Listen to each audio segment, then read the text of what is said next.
স্ত্রী আয়েশা আক্তারের সাথে ফেনীর সোনাগাজী উপজেলার যুবদল নেতা মাসুদের শেষ কথা হয়। দুদিন ধরে খোঁজাখুঁজির পর ২৫ জুন আয়েশা জানতে পারেন তার স্বামীকে ক্রসফায়ারে হত্যা করা হয়েছে। কাল 10টার দিকে আমার সাথে আলাপ হয়েছে ফোনে।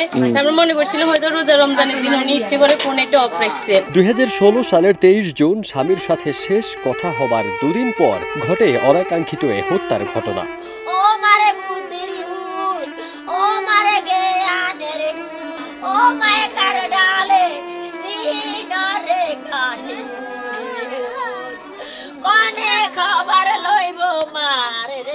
ফেনী আধুনিক হাসপাতালের মর্গে স্বামী মাসুদের নিথর দেহ দেখতে পান স্ত্রী আয়েশা। নিহতের স্ত্রী দাবি করেন মাসুদকে বিএনপি ও আওয়ামী লীগের কয়েকজন নেতা এবং র্যাব অপহরণ করে হত্যার পর লাশ সোনাগাজীতে নিয়ে আসে। এদিকে র্যাব ৭ তখন দাবি করে মাসুদ সোনাগাজীতে ডাকাতি করতে গিয়ে বন্দুকযুদ্ধে নিহত হয়েছেন।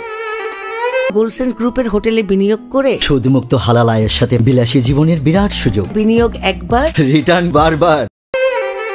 বিএনপির ভারপ্রাপ্ত চেয়ারম্যান তারেক রহমান মাসুদের পরিবারকে উপহার হিসেবে একটি বাড়ি দেওয়ার সিদ্ধান্ত নেন। আগামী ৫ ফেব্রুয়ারি আমরা বিএনপি পরিবারের একটি প্রতিনিধি দল সোনাগাজীতে মাসুদের পরিবারের হাতে নবনির্মিত বাড়ির চাবি তুলে দিয়ে বাড়িটি হস্তান্তর করবেন। আয়েশা আক্তারের অভিযোগ, নির্বাচনী বিরোধে স্থানীয় আওয়ামী লীগ নেতা মোশাররফ হোসেন মিলন চেয়ারম্যান মাসুদকে অপহরণ করে র্যাবের সহায়তায় হত্যা করেন। সংসারের কষ্টের কথা উল্লেখ করে আয়েশা তার স্বামীকে হত্যার দায়ে মিলনকে দায়ী করে উপযুক্ত বিচারের প্রেক্ষিতে কঠোর শাস্তির দাবি জানিয়েছেন অন্তর্বর্তী সরকারের কাছে। চেয়ারম্যান আওয়ামী লীগের চেয়ারম্যান মোশাররফ হোসেন মিলন চিরং থেকে ধরে নিয়ে আসছে। ৩ দিন পর্যন্ত গুম করে ওর উপরে অত্যাচার চালাইছে। ২৫শে জুন ওরা ওকে নিজ হাতে গুলি করে মোশাররফ হোসেন মিলন ওকে হত্যা করছে। অবশ্যই আমি এটার বিচার চাই। ফারদিন সানি, দেশ রূপান্তর।